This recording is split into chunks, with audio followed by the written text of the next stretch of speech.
The friend says, well, where did you lose your keys? Oh, in the bar. So why are you looking for your keys out here? Huh? And then the drunk says, oh, because there's more light out here, I can see.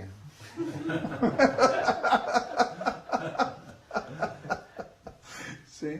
So this is Mada. He's forgetting all knowledge, he's forgetting everything, where he is, what's going on. Right? This is Mada.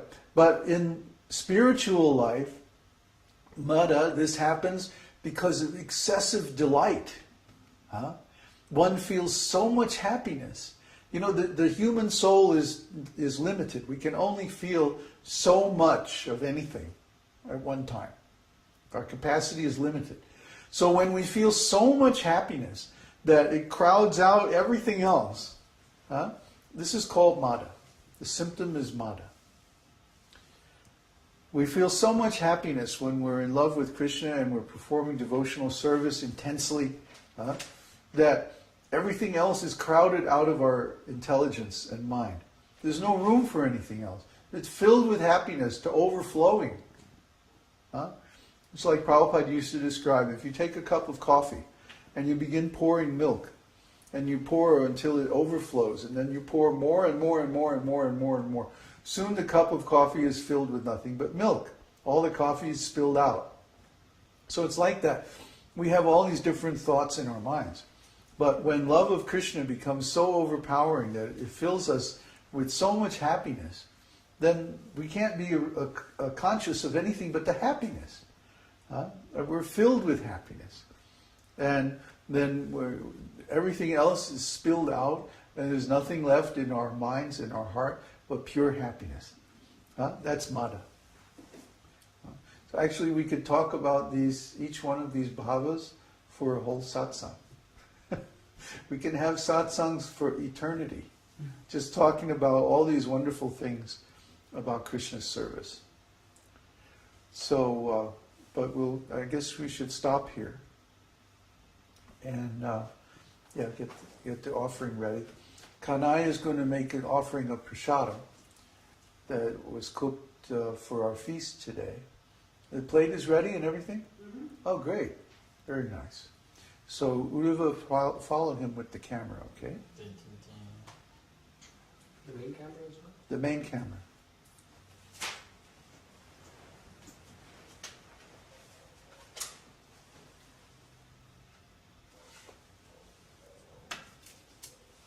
Now he's putting the food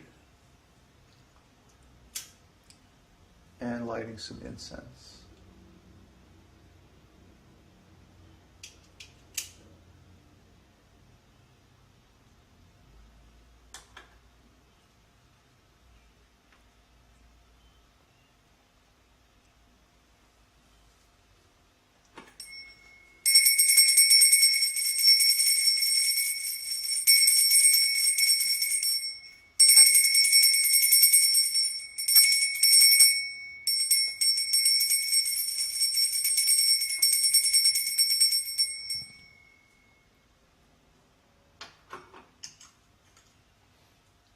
Bell.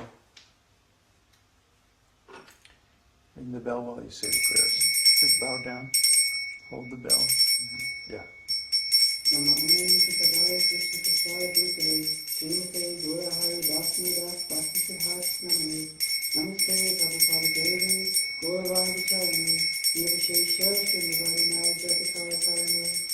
Hare Krishna, Krishna Krishna, Hare Hare, Hare Ram, Ram Ram, Hare Hare, Hare Krishna, Krishna Krishna, Hare Hare, Hare Ram, Ram Hare Hare, Hare Krishna, Krishna Krishna, Hare Hare, Hare Ram, Ram Hare Hare.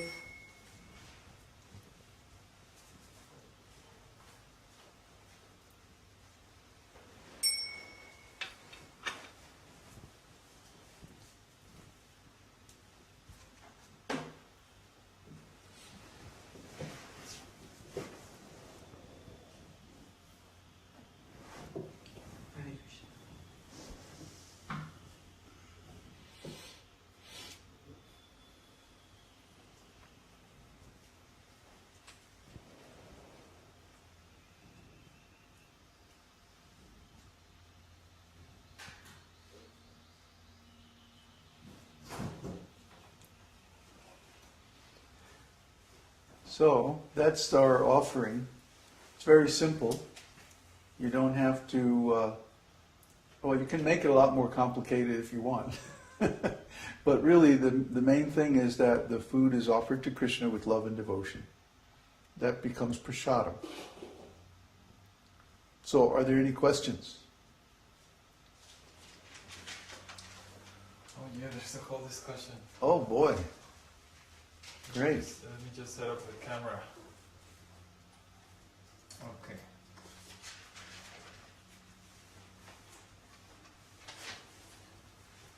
From Peter, does everyone's spiritual relationship go through all these bhavas at one time or another? Our eternal spiritual mood is fixed in a certain number of bhavas or all of them?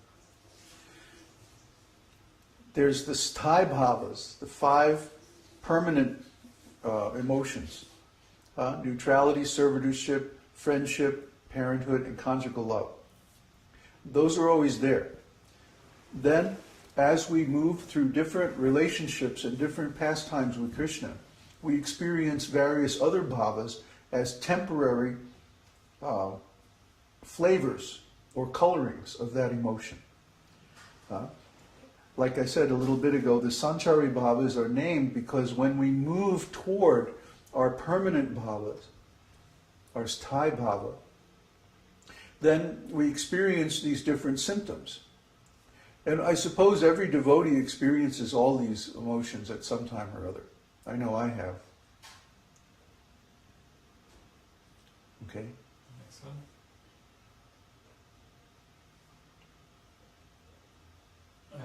David. He says, I would like Babaji to describe all of the conjugal activities the soul has with the Lord. Oh, come on. I did read Right, stop right there. This is not a subject that's appropriate for a public discussion. Just like if you have a girlfriend, would you want to make a public discussion out of all your conjugal activities?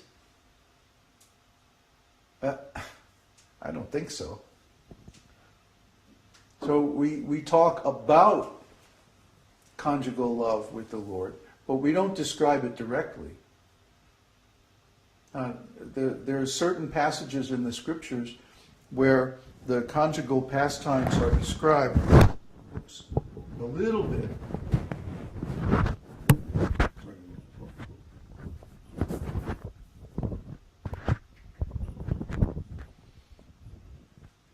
But there's no place where they're described completely, because that would be a violation of Krishna's confidentiality. Just like you wouldn't want your conjugal pastimes described in public, and neither does Krishna. So that's not an appropriate question. Okay, next one. Question from Jennifer Stephen. Is there a specific number of times the incense is offered in a circular motion? Generally 3 times to the lotus feet of each picture or deity. But this is very variable according to the time and circumstances. For example, if you're offering arti rather than just prasadam, you would generally offer 3 times to the feet, 3 times to the waist, 3 times to the head, and then 3 times around the whole body. One thing is that we have so many personalities on our altar. We could be there all day. So we're not the International Society for Spiritual Rituals. Okay? Our aim is Krishna consciousness. So we don't get too hung up on all the details of these practices. The main thing is the intention of wanting to offer something nice to the Lord. The emotion. That's why we're talking about bhavas. So that we get off of the platform of the external ritual observances and onto the platform of the feelings of why we're doing this. That's how you develop love of Godhead. that okay? Thank you. Yeah. Yes, I see. Question from Mike is a little long. When we get depressed because we feel the goal is so far away, or we are having trouble on the path, etc., is it a transcendental emotion? I try and practice observing any negative emotions to try and help me realize that they are not what I am. They come and go. Is there a problem trying not to identify with these emotions because they are actually transcendental? Should I only not identify with negative feelings that arise from material calamities? Exactly right. A negative emotion is in relation to material